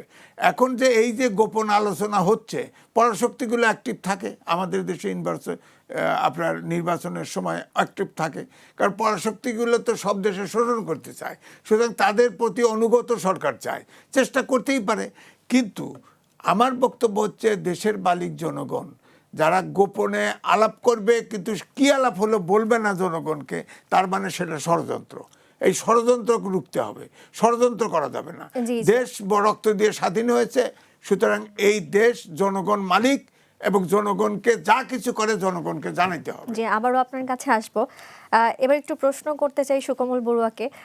এই যে আমরা দেখতে পাচ্ছি সব দল এক হলে একসঙ্গে সরকার পরিচালনা করা যাবে, এমন একটি বাক্য আমরা সচরাচর এখন শুনতে পাচ্ছি। আপনার কাছে কি মনে হয়, এটি কি জাতীয় সরকার, নাকি জাতীয় সরকার গঠনের কোনো উদ্যোগ, নাকি এটি আসলে কোনো রাজনৈতিক কৌশল? আমার মনে হয় আমাদের একটি চেয়ারম্যান যখন লন্ডনে ছিলেন, তিনি তো কিছু এখান থেকে দূরে থেকেও কিন্তু কিছু আভাস দিয়েছেন। দলের এখন আদর্শকে চরিতার্থ এবং দলের আদর্শকে কার্যকর নেওয়ার দায়িত্ব কিন্তু আমার মনে হয় বিএনপির। আমি একটা কথা বলি, আজিজ সাহেব যে কথাটা বলছে, আমাদের স্নিগ্ধা যে কথাটা বলছে, আমি একমত। 111-এর পরে এমন একটা পট পরিবর্তন ছিল এই দলের জন্য। 2024-এর 5ই আগস্ট পর্যন্ত আমার মনে হয় বিএনপির মতো দল বলেই বোধহয় টিকে ছিল, যার ফলে শাখা প্রশাখা, সাগরে যেমন শাখা প্রশাখা থাকে, নদী উপনদী থাকে, এটা বিশাল দল আমি দেখেছি, গভীরভাবে প্রতীত মাটির মধ্যে। তো যার ফলে ওই মাটির চেতনা, দেশপ্রেমের চেতনা যেই দলের মধ্যে থাকে, তার ফাউন্ডেশনটা খুব ভারী হয়, গভীরে থাকে তার বেশি। তো যার ফলে আমার মনে হয় এত দূর থেকেও কেউ ছিল না। তারপরেও আমার মনে হয় আমাদের আজকে আমি খুবই স্মরণ করব একটি মানুষকে, জাতীয়তাবাদী শক্তির অভিসংবাদিত নেতা আমাদের মির্জা ফখরুল ইসলাম আলমগীর। তিনি একটা ভারী মানুষ এবং তার মধ্যে যে মানবতাবোধ এবং সকলকে ধারণ করার শক্তি পেয়েছে আমি দেখেছি। ওই জন্য বলছি, কথাটা এই জন্য বলছি কারণ এগুলো তো পট পরিবর্তন করে মানুষের দৃষ্টিভঙ্গিকে। কেন এই দল, এই যে কেন সমঝোতা আসবে, কেন একটা সমন্বিত রাষ্ট্র অথবা জাতীয় একটা রাষ্ট্র কাঠামো তৈরি করা হবে, আমাদের এখান থেকে অনেক বার্তা কিন্তু একটি চেয়ারম্যানের কাছে গেছে এবং সেখান থেকেও দেখতে পাচ্ছি তার দৃঢ়তা আমি দেখেছি, তার প্রজ্ঞাবান। আমি স্নিগ্ধাকে বলবো, আমাদের রাজনীতিতে এখন নতুন ধারা তৈরি হয়েছে এবং আধুনিক জগতের সঙ্গে মেলবন্ধন রেখে পৃথিবীর সঙ্গে যাতে গ্লোবাল আমাদের একটা স্টেট পলিসি আমাদের তৈরি হচ্ছে, সেখানে তরুণদের ভাবনা কী, যুব সম্প্রদায়ের ভাবনা কী, বৃদ্ধদের, আমাদের মতো মানুষদের ভাবনা কী, এগুলোকে সমন্বিত করে আমার মনে হয় আমাদের অ্যাক্টিং চেয়ারম্যান মহোদয় বর্তমান অসম্ভব দূরদর্শী এবং দূরচিন্তক হিসাবে আমি তাকে মনে করি। তার সঙ্গে কথা বলার পরে এবং ওখান থেকেও দেখেছি ওনার পিতা যেই ভালোবাসা রেখেছেন, ওনার মা যেভাবে ভালোবাসা রেখেছেন, এরা এত কষ্ট পাওয়ার পরেও কিন্তু মানুষের প্রতি প্রতিহিংসা না নেওয়ার একটা শিক্ষা, সকল মানুষকে এখানে ভালোবাসার যে শিক্ষাটা পেয়েছে, এইটা হচ্ছে একটা দলের জন্য বড় গৌরব বলে মনে করি। এই জন্য তিনি চাচ্ছেন এখানে লোয়ার হাউস এবং আমাদের আপার হাউস যাতে সকলকে ধরেন। এই কনসেপ্টটা কিন্তু আমাদের বাংলাদেশে ছিল না। আরেকটি কথা বলতে চাই, আজিজ সাহেবের প্রেক্ষাপটে এই জিনিসটা খুবই কঠিন, আমার জন্য ভালো। এরা এসেছে, আমি তো প্রতিবেশী দেশের কথা বলবো, এরা তো আমাদের এরা প্রতিবেশী দেশ। যে কোনো কাজের মধ্যে প্রতিবেশী দেশকে কখনো কিন্তু বাইরে রাখা যায় না। কোনো কোনো ক্ষেত্রে তারা দূরে থাকে রাজনৈতিক বলয়ের মধ্যে, কোনো কোনো থেকে আবার অন্তর্বর্তী হয়ে যায়। এটাই বলছি এই জন্য, কারণ যেহেতু আমি সার্কের দেশ, এটা প্রতিবেশী দেশের মধ্যে অসম্ভব পরাশক্তির দেশ হচ্ছে আমাদের ভারত। চীন আমাদের অনেক দূরে, কিন্তু প্রতিবেশী দেশের যেহেতু তারা স্বাধীনতার সপক্ষে আমাদের অনেক কাজ করেছেন তারা, এবং অবিভক্ত ভারতবর্ষ ছিল, এই জন্য আমার মনে হয় অনেক হেরিটেজ কালচার নানা দিক থেকে আমরা কিন্তু একে অপরের কাছে লেনদেনে আমরা সম্পৃক্ত। এই দিক থেকে তারা প্রথমে আসছে কিন্তু এখানে সমবেদনা জানানোর জন্য, একটা উপলক্ষ আছে। এত বড় একটা মহিষী নারী চলে গেলেন বাংলাদেশের, সবচেয়ে বড় লাগে তিনি কোনো ক্ষমতাতে নেই। প্রধানমন্ত্রী থাকলে, রাষ্ট্রপতি থাকলে বলতাম যে এত মানুষ আসে, এত মানুষের ভালোবাসা, আমি তো আশ্চর্য হয়ে যাচ্ছি। উনি কথাটা বলছে আজিজ সাহেব, আমার খুব ভালো লাগছে। পৃথিবীর ইতিহাসে কিন্তু বিরল, আর এরকম ঘটনা আসবে কিনা আমি জানি না। একটা সমবেদনা জানার জন্য তারা আসছে, কাছের দেশ, আর পাকিস্তান থেকে আসছে কাছের দেশ, কারণ আগে ছিল। আপনার কাছে জানতে এবং চাই, এই জন্যই আমার মনে হয় যে আমি যতটুকু জেনেছি, গতকাল আমি সেখানে গিয়েছিলাম, আমি চেয়ারম্যান। আপনার কাছে জানতে চাই, শুরুতে যেমন আমি আপনাকে একটি প্রশ্ন করেছিলাম যে এই যে সম্প্রীতি দেখতে পেলাম, বেগম জিয়ার জানাজাতে একটি সম্প্রীতি আমরা দেখতে পেয়েছি, কিন্তু এটি রাজনীতিতে নেই, থাকবে, এই আসবে, সম্প্রীতিতে আসবে। এই জন্য বলছি নতুন ধারা তৈরি হচ্ছে। আমি তো আসলে বললাম সেটি কিভাবে আসবে? আসবে, সকলকে নিয়েই তো আসবে। এই যে সকলে তো অনেকে স্থান পেয়েছে এবং সেখানে কিভাবে হবে তার একটা কাঠামো তৈরি করা হচ্ছে। কারণ শান্তির দেশ, সম্প্রীতির দেশ বাংলাদেশ, এবং আমাদের শহীদ জিয়া যে আদর্শকে স্থাপন করেছে, যা বললাম, কেউ দূরে থাকবে না ভালোবাসা থেকে। এখন আমাদের অ্যাক্টিং চেয়ারম্যান মহোদয় জনাব তারেক রহমান অসম্ভব শান্ত এবং প্রণীত। আমি দেখেছি তার রাজনীতির ক্ষেত্রে তার সব কিছু, আপনারা দেখবেন ব্যক্তিত্বের একটা ব্যাপার আছে, তার বোধের একটা ব্যাপার আছে। সে দূরে থেকেও কিন্তু রাষ্ট্র পরিচালনা করে গেছে আমাদেরকে। তার যে ধারণ শক্তি এত বেশি, আমি দেখেছি সব শুনে কিন্তু কথা বলে কম। আমরা সেটি এবং সিদ্ধান্তের মধ্যে আমি যাচ্ছি, এই জন্য বলছি সম্প্রীতিটা তিনি আমায় বলছে, উনি বলছে তো পিস প্রিভেইলস ইন হারমোনি। ওনার কথা হচ্ছে পিস প্রিভেইলস ইন হারমোনি। সম্প্রীতির দেশ হচ্ছে শান্তির দেশ, এবং শান্তি কিন্তু সম্প্রীতি রক্ষা হয়। এই জন্যই এখানে রাষ্ট্রবিজ্ঞানের একটা ভাষা, উনি জানবেন, আমাদের স্নিগ্ধা, জন স্টুয়ার্ট মিল, তিনি রাষ্ট্রবিজ্ঞানী ছিলেন। উনি কি বলছিলেন, দেশকে চালাতে হলে greatest happiness for the greatest number of the people. Greatest happiness যদি আমরা আনতে চাই, সকলের সুখ শান্তি যদি আনতে চাই, greatest happiness for the greatest number of the people. অনেক মানুষের অংশগ্রহণের মাধ্যমে কিন্তু সুখ আসবে, শান্তি আসবে। তো অনেক মানুষের অংশগ্রহণের জন্যই তো এখন রাজনীতির ধারা তৈরি হয়ে গেছে সেরকম। দেখেন আমাদের দলের মধ্যেও কিন্তু অনেকে কিন্তু সেখানে, যেখানে কিছুটা আমি জানি না সেটা বলাটাও ঠিক না, অনেকে কিন্তু বঞ্চিত করা হয়েছে। এত দীর্ঘ রাজনীতির মধ্যে থাকার পরেও কিন্তু অনেকে কিন্তু সেখানে আনা হচ্ছে না। ওনার দৃষ্টিভঙ্গি কিন্তু ভিন্ন, এই জন্য বলছি অনেক কিছু উনি বলে না। আর আজিজ সাহেবের একটা কথা একটু ভালো লাগছে আমার এখানে, গোপনীয় বলতে তো আমার মনে হয় এই বর্তমান সময়ের মধ্যে কিছু জিনিস তো গোপনীয়, মানে এইটাই রাষ্ট্র কাঠামো তৈরি করার জন্যে কিছু জিনিস উনি আসছে, এবং তারেক সাহেবের সঙ্গে কথা হয়েছে সমবেদনার মাধ্যমে। অবশ্যই একটা আবার এক্সচেঞ্জ অফ ভিউজের মধ্যে কিছু থাকে না, তা না, এটা সমবেদনা জানানো। এতদিন যে আমাদের দূরত্ব ছিল, উনি আসার পরে অবশ্যই ওনারা একটা বার্তা নিয়ে আসছেন, অবশ্যই স্বাভাবিক। প্রতিবেশী দেশ হিসেবে থাকতে পারে, আর্থসামাজিক এবং আমাদের পররাষ্ট্রনীতির মধ্যে সেটা আছে, কাউকে দূরে রেখে নয়। নতুন এখন যদি আমাদের যিনি একটি চেয়ারম্যান মহোদয় যিনি, কালকের প্রভাবটা আমার মনে হয় আমাদের বাংলাদেশ জাতীয়বাদী দলের বিজয়ের জন্য একটা বিশাল একটা প্রভাব ফেলবে, আমি যেটা মনে করি। এত মানুষের ভালোবাসা কেন বিএনপি যায়নি সেখানে, উনি প্রথম বলছি এটা বিএনপির অংশগ্রহণ না, সকল মানুষের অংশগ্রহণ, যে কষ্ট পেয়েছে মানুষ কালকে, এবং অনেকে তো জানাজা যেতে পারেনি, সেখানে ভিতরে ঢুকতে, আমি সেভাবে পারিনি। এই যে ভালোবাসার এই যে মানে প্রভাবটা বাংলাদেশের মাটিকে স্পর্শ করেছে এবং বিশ্বের ভূ রাজনীতিককে আমার মনে হয় এখানে ডিপ্লোম্যাটসরা আছে, ইন্টারন্যাশনাল আমি বলি ইন্টারন্যাশনাল এজেন্সিগুলো আছে। আমরা চাই এবারে আমরা একটু ডক্টর স্নিগ্ধার কাছে যেতে চাই। ডক্টর স্নিগ্ধা, আমরা যখন ঠিক যে মুহূর্তে আসলে জানতে পারলাম যে জামায়াতে ইসলামীর সঙ্গে আসলে এনসিপি জোট করছে, এই খবরটি আসলে চূড়ান্ত হওয়ার পর এনসিপি থেকে অনেকেই চলে গেলেন, পদত্যাগ করলেন।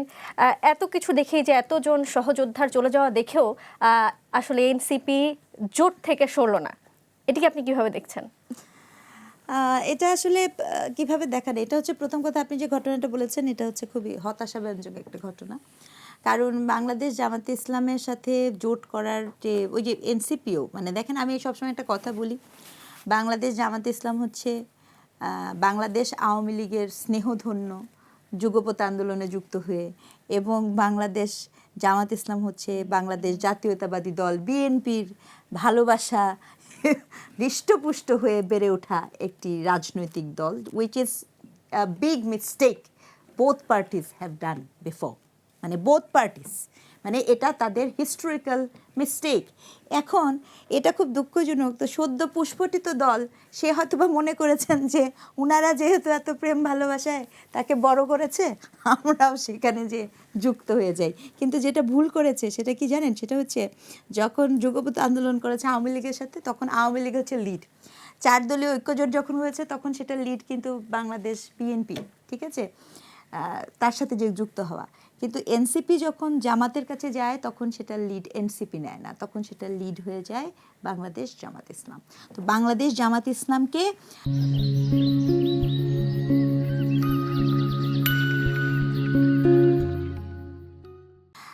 আমি এটা অত্যন্ত, মানে একজন শিক্ষক হিসেবে, একজন নাগরিক হিসেবে আমি সব সময় এই দোষ যতখানি মনে করি যে বাংলাদেশ জামাত ইসলাম, যার কিনা একটি ঐতিহাসিক দায় আছে বাংলাদেশ জাতিরাষ্ট্রের সাথে, সেই দায়ের সাথে মুখোমুখি না করে এখানকার যে রাজনৈতিক দলগুলো আছে তারা তাদের রাজনৈতিক স্বার্থ হাসিলের জন্য হিস্টোরিক্যালি, সেটা আওয়ামী লীগ হোক সেটা বিএনপি হোক, তারা এই মিস্টেক করেছে দেখে আজকে 2025-এ এসে আমাদেরকে এই একটা মানে এত মানে এইরকম একটি দল যার উৎপত্তিস্থল যে দেশ থেকে পাকিস্তানে, সেখানেও তাকে খুঁজে পাওয়া যায় না, কিন্তু আজকে এই বাংলাদেশে তাকে এমন জায়গায় নিয়ে যাওয়ার পেছনে এই দুই দলের দায় আছে।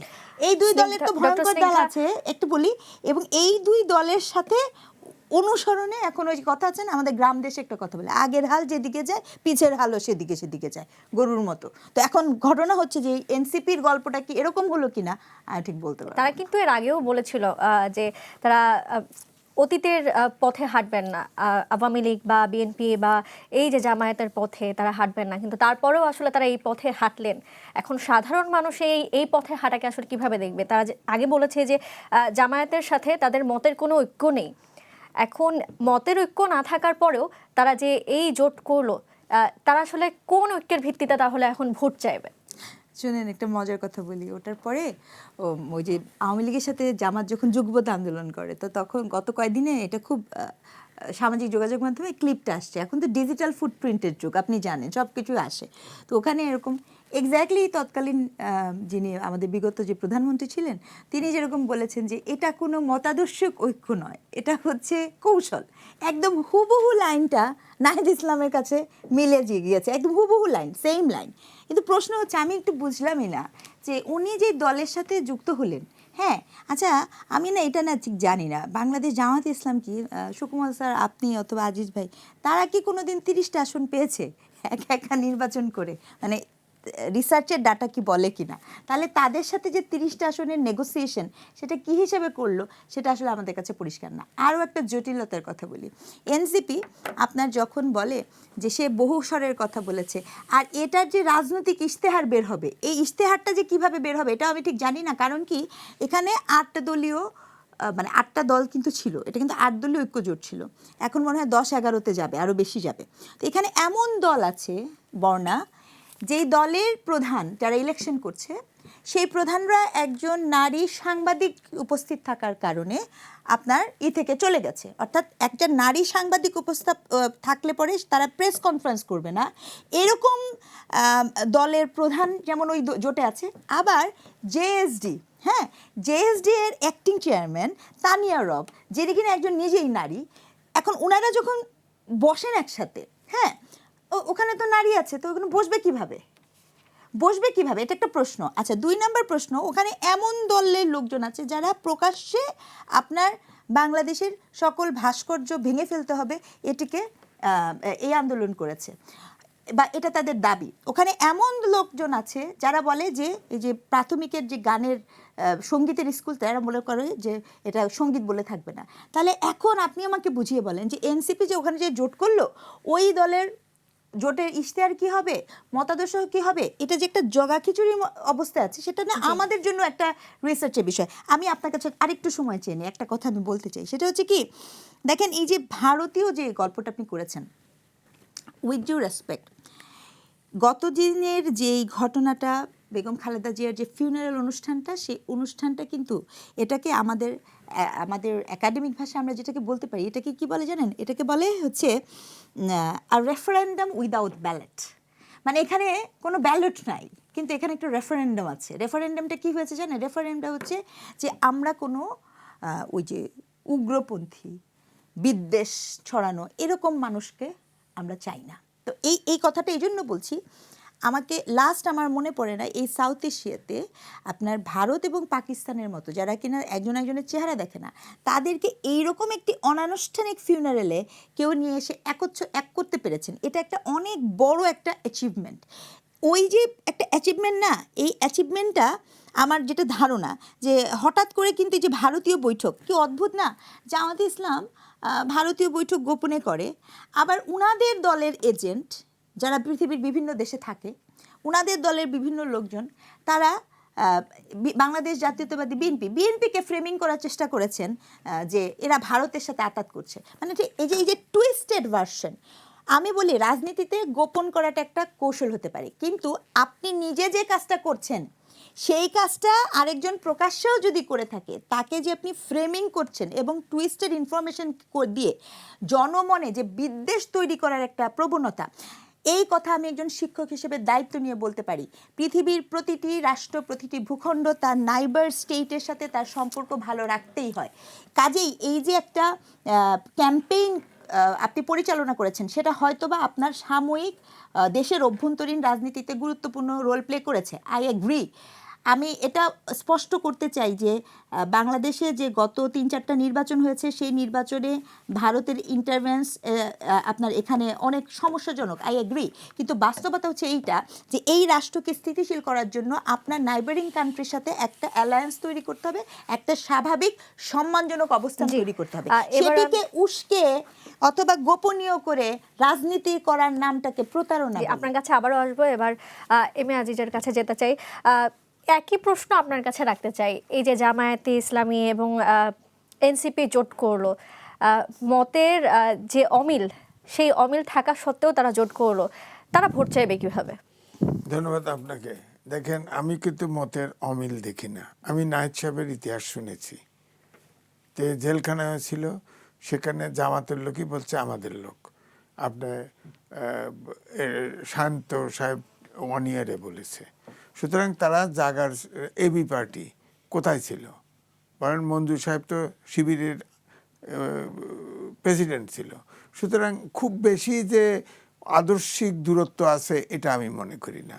কিন্তু আমার মতো যে এনসিপিটার একটা ব্র্যান্ড ভ্যালু ছিল, তারা অভ্যুত্থানের অগ্রভাগে ছিল, এই জন্যে তাদের ব্র্যান্ড ভ্যালু আছে।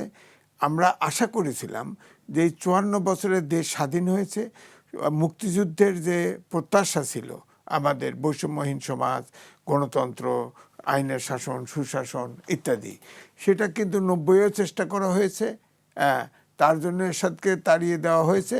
তারপরেও আপনার এই 24-এও কিন্তু একই হয়েছে। কিন্তু আমরা আশা করেছিলাম এই যে অভ্যুত্থানের শক্তি, এই শক্তি যদি জীবিত থাকতো তাহলে আমাদের হয়তো, আমরা এই অভ্যুত্থানের ভিতর দিয়ে প্রত্যাশা করেছিলাম যে আমাদের আকাঙ্ক্ষা হয়তো পূরণ হবে, কিন্তু 52 সাল থেকে এ পর্যন্ত যত আন্দোলন হয়েছে সব আন্দোলনের অগ্রভাগে ছিল ছাত্ররা। কোনো ছাত্র নেতারা এত বিতর্কিত হয় নাই এবং কোনো সরকারেও অংশগ্রহণ করে নাই। এই ছাত্ররা বিতর্কিত হয়েছিল, তারপরেও আমি মনে করব এই শক্তিটা আলাদা আলাদা এন্টিটি নিয়ে দাঁড়িয়ে থাকা উচিত ছিল। কারণ দেশের একটা প্রেশার গ্রুপ হিসেবে যদি থাকতো তাহলে দেশে কিন্তু এই আমাদের আকাঙ্ক্ষা প্রত্যাশা পূরণের একটা সুযোগ থাকতো। কিন্তু এমন একটা দলের সাথে ঢুকে পড়ছে, এই দলে আপনি দেখবেন এনসিপি শেষ। এনসিপি একটা গ্রুপ জয়েন করেছে, আর একটা গ্রুপ এটার বিরোধিতা করেছে। কোনো নারী, যত নারী ছিল সব নারী অলরেডি এনসিপি ছেড়ে দিচ্ছে, জামাতে জয়েন করবে না, অর্থাৎ দ্বিধা বিভক্ত। এই বিভক্ত এই এনসিপি আর টিকে থাকলো না। এই ঐক্যর, সকল ঐক্যের নামে এনসিপি বিভক্তির শেষ। কথা যখন আপনি বললেন, আমি আরেকটা প্রশ্ন আপনার কাছে রাখতে চাই। এই যে অভ্যুত্থানের শক্তি, এই যে এতে বিভক্তি তৈরি হলো, এতে সামনের দিনে কি কি বাধা আসতে পারে আপনি মনে করেন? না, বাধা না, আপনি যেমন আগে আলোচনা করেছিলেন যে জাতীয় সরকার সবাইকে নিয়ে কিন্তু বিএনপি বলে নাই। বিএনপি বলেছে তাদের সাথে যারা আন্দোলনে ছিল, গণতান্ত্রিক আন্দোলনে, তাদের নিয়ে জাতীয় সরকার হবে। এখানে তো কোনোভাবেই কিন্তু যারা রেডিক্যাল, যারা আমি বলবো অন্ধকারের শক্তি, তাদের সাথে তো ঐক্য করতে চায় নাই। তাদের সাথে তো জামাতের নেতৃত্বে একটা বলয় তৈরি হয়েছে, বিএনপির নেতৃত্বে একটা বলয় তৈরি হয়েছে, ঐক্য জোট তৈরি হয়েছে। সেখানে তো পরিষ্কার যে ইসলামিক দলগুলো, যেমন এই এনসিপির পক্ষ থেকে বলা হয়েছে যে জামাতে ইসলাম হচ্ছে ইসলামিক ফ্যাসিস্ট দল, বলেছে, তারপরেও গেছে ওখানে। সুতরাং এখন তারা যে গেছে, তারা, আমার কাছে মনে হয়েছে তারা একটা নিরাপত্তার জায়গা খুঁজতে গেছে। সেখানে বিএনপির কাছে যা অনেক সিট চেয়েছে, বিএনপিটা অ্যাকোমোডেট করতে পারে না। তারা অনিরাপদ বোধ করছে কেন? অনির্বাদ কারণ হচ্ছে তারা তো অনেক বিতর্কিত হয়েছে, অনেক অভ্যুত্থানের শক্তি। তারা আপনার শেখ হাসিনাকে তাড়িয়ে দিছে, সেটা তার অগ্রভাগে ছিল, সব দলই ছিল, সব জনগোষ্ঠীই ছিল। এটা তো অভ্যুত্থান মানেই তো জনগণও ছিল, কিন্তু তারা সামনে ছিল। এখন ধরেন আওয়ামী লীগ যে বড় সংগঠন তো সমর্থক তো যায় নাই, আর বড় বড় যারা টাকাওয়ালা নেতা সব ভেঙে গেছে, কিন্তু তাদের ভোটার তো আছে। এই যে ধরেন, এই যে হাদিদ থেকে শুরু করে চিটাগাঙে মিছিলে গুলি করে, বিএনপির মিছিলে গুলি করে মানুষ মেরে ফেলছে, হাদিকে হত্যা করেছে, খুলনা কোর্টে 2 জনকে আক্রমণ করেছে, চিটাগাঙে এনসিপির যে শ্রমিক দলের আহ্বায়ক, তাকে গুলি করে আহত করেছে। এইভাবে তো চলমান আছে। আমরা অনুষ্ঠানের একেবারেই শেষ পর্যায়ে চলে এসেছি। একটি প্রশ্ন ছোট ছোট করে আপনাদের সবার কাছেই করতে চাই, এবং উত্তরটাও ছোট আসবে এমনটাই প্রত্যাশা করছি। সেটি হচ্ছে, যেই নির্বাচনী মার্কা নিয়ে এত লড়াই করলো এনসিপি, শেষ মুহূর্তে এসে আসলে কোন প্রতীক বা মার্কাতে আসলে তারা লড়াই করবে, আপনার কি মনে হচ্ছে? লড়িক তো দাঁড়িপাল্লাই করবে আমার কাছে মনে হয়। তাদের যদি আলাদা প্রতীকে নির্বাচন করে, জামাতের সাথে ঐক্য করছে, জামাতও তাদের ভোট দিবে। তারা আনুপাতিক হারে যে ভোটটা পাবে, এবারে যে আইন করা হয়েছে, যেটা করা হয়েছে, যে শেষ যে ওই যে গণভোটে দিল, সেটা হচ্ছে যে যত অনুপাতে যে দল সংসদে যত অনুপাতে ভোট পাবে, ঠিক ওই অনুপাতে উচ্চকক্ষে সিট পাবে, অন্য পক্ষে আসন পাবে। সেই হিসেবে হয়তো এখন জামাতের ভোট বা 8 দলের ভোট, 9 দলের যারা ভোট আছে, তাদের যদি ভোট পায় তারা, তাহলে তারা হয়তো উচ্চকক্ষে 2-1টা যেতেও পারে। আর যদি আলাদা প্রতীকে, যদি আলাদাভাবে জামাতের সাথে না থেকে আলাদা ইলেকশন বলছে না, আমরা সরকার গঠন করব, সেটা করলে একটারও জামানত থাকবে। জি, একই প্রশ্ন আমি ডক্টর স্নিগ্ধাকে করতে চাই। ডক্টর স্নিগ্ধা, না, আরপিও নিয়ম অনুযায়ী তারা চাইলে ওটা করতে পারবে না। আরপিও নিয়ম অনুযায়ী যেটা নিয়ম হচ্ছে, এটা নিয়ম অনুযায়ী তাদেরকে শাপলাকুলিতেই ইলেকশন করতে হবে। সো আসলে ওরা শাপলাকুলি নিয়ে ইলেকশন করবে, কিন্তু সেখানে যেটা ফ্যাক্ট হবে যে আলটিমেটলি তারা যদি ওই শাপলাকুলি নিয়ে আসতেও পারে, এটার যে দেখেন, এটার যে ধরেন যদি 5 জনও 5টি ভোটও হয়, কারণ এটা তো সত্যি যে 35% ভোট তরুণদের। ঘটনা যেটা হয়েছে যে এই যে ভোটটা তারা পাবে, এই ভোটটা আসলে বাংলাদেশ মানে জাতীয়তা নাগরিক যে পার্টি এনসিপি তারা ব্যবহার করবে না, এটা ব্যবহার করবে হচ্ছে জামাত ইসলাম। অর্থাৎ আমি যেটা স্পষ্ট করে বলতে চাই, এই ইলেকশনে এই কাজটি করার ক্ষেত্রে পুরো এনসিপি এবং তরুণরা বাংলাদেশ জামাতে ইসলাম দ্বারা খুবই রাজনৈতিকভাবে নগ্নভাবে ব্যবহৃত হবেন। এবং আমি যেটা সতর্কবাণী করতে চাই, এই যে বিভিন্ন ধরনের দাঙ্গা ফ্যাসাদ করানোর জন্য এরা যেহেতু তরুণ, দেখবেন তারা এমন সব স্টেটমেন্ট প্রায়ই দেয় যেটি দাঙ্গাকে উস্কে দেয়, এই তরুণদেরকে রাজনৈতিকভাবে ব্যবহার করা হবে। জি, সব তরুণ তো যায়নি। সব তরুণের কোনো, যারা গিয়েছে আমি তাদের কথা বলছি যে তাদেরকে ব্যবহার করা হবে। জি, একই প্রশ্ন ডক্টর সুকুমার বড়ুয়ার কাছে করতে চাই। এই যে নির্বাচনী প্রতীক নিয়ে এত লড়াই করলো এনসিপি, সেই আসলে শেষ সময়ে এসে কোন প্রতীকে তারা নির্বাচন করতে পারবে বা কোন প্রতীক আমি পাবে? ধন্যবাদ জানাচ্ছি। আমার আগে তো দুইজনেই বললো, এম এ আজিজ সাহেব, ওনার তো একটা চোখ আছে, দীর্ঘদিন উনি আমাদের সঙ্গে ছিলেন এবং এই দেশকে উপলব্ধি করেছেন দেশের কি হয় এই সময়ের মধ্যে নানা পালা বদলের মধ্যে। আর স্নিগ্ধা তো যেহেতু একজন শিক্ষিকা, তার দৃষ্টিভঙ্গি তো ভিন্ন, উনি একটা কথা বলছে আরপিএর কথা বলছেন। আমি ওই দিক থেকে বেশি না, আগে একটি কথা বলতে চাই। এর আগেরটা আমার মনে হয় রেভলিউশনটা আমি দেখেছি ফরাসি বিপ্লব, জাপানের বিভিন্ন দেশে দেখবেন আপনি, এটা নতুন একটা জিনিস। যখন ক্রান্তিকাল আসে, সংকট সৃষ্টি হয়, যখন দুর্দশা হয় জাতি রাষ্ট্রের, তখন কিন্তু এরকম সুযোগগুলো কিন্তু আসে। আর আগে যেটা ট্রেডিশনাল, আমরা যে হিস্টোরিক্যাল আমরা যেটা বলছি, যে আমরা যদি দেখি সেই জায়গা তো এখন নেই। রাজনীতি বলেন, ভূ রাজনীতি বলেন, বর্তমান দর্শন বলেন, সমাজ বলেন, এখন কিন্তু মানুষের চোখ খুলে গেছে। এবং ওই আদর্শের মধ্যে আমরা না থেকে রাজনীতির যে ধারাটা, আদর্শিক রাজনীতি এখন আর নেই। এটা প্রত্যাশা করা বোধ ভুল হবে আমরা যদি কেউ আশা করি। এই জন্য এখন বিজ্ঞজনরা, শিক্ষিত মানুষেরা কিন্তু আস্তে আস্তে দূরে সরে যাচ্ছি আমরা, কারণ আমরা পারবো না এদের সঙ্গে। এই জন্য এই রেগুলেশনের মাধ্যমে মিক্সড একটা অ্যালায়েন্স তৈরি হয়ে গেছে এখানে। যারা সুযোগ কখনো পাবে না এরকম একটা সুযোগ নেওয়ার জন্য তারা কিন্তু প্রত্যেক দল থেকে সেরকম আছে। তবে আমার মনে হয় যারা একবার এতদিন পর্যন্ত বঞ্চিত ছিল, এদের আধিপত্যটা, এদের মানে মানে যাওয়াটা আমার মনে হয় বেশি হয়ে গেছে এখানে। কারণ বিএনপির মধ্যেই থাকবে। আর যেটা মনে করি যে এখন আওয়ামী লীগ তো নেই, তারা তো সেভাবে আর তো করছেও না, দৃশ্যমানও না। আরেকটা জিনিস আমি বলতে চাই, যে কোনো রাজনীতির ক্ষেত্রে, পারিবারিক ক্ষেত্রে অথবা যে কোনো দেশে আপনি দেখবেন একটা দৃশ্যমান পথ থাকে আর একটা অদৃশ্যমান পথ থাকে, যেটা গোপনীয় বলা হচ্ছে এখানে। অবশ্যই রাষ্ট্রে একটা কাঠামোতে অদৃশ্যমান পথ থাকবে।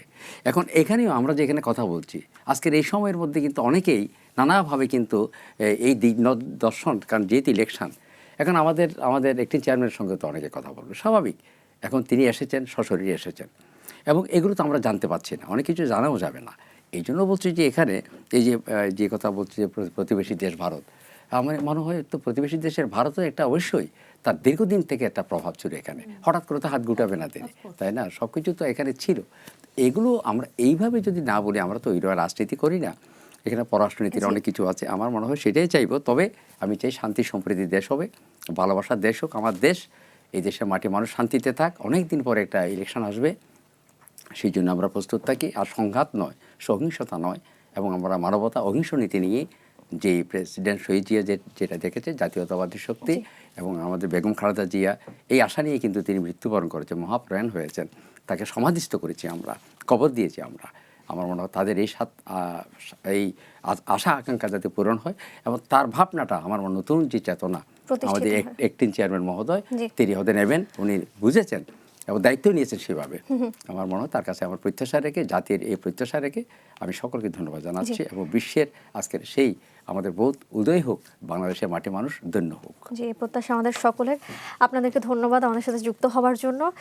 দর্শক, এই ছিল আজকের কালের সংলাপের আয়োজন। পরবর্তী পর্ব নিয়ে আবারও হাজির হব। ততক্ষণ পর্যন্ত আপনারা সবাই ভালো থাকুন, ভালো থাকুক দেশ, ভালো থাকুক দেশের মানুষ।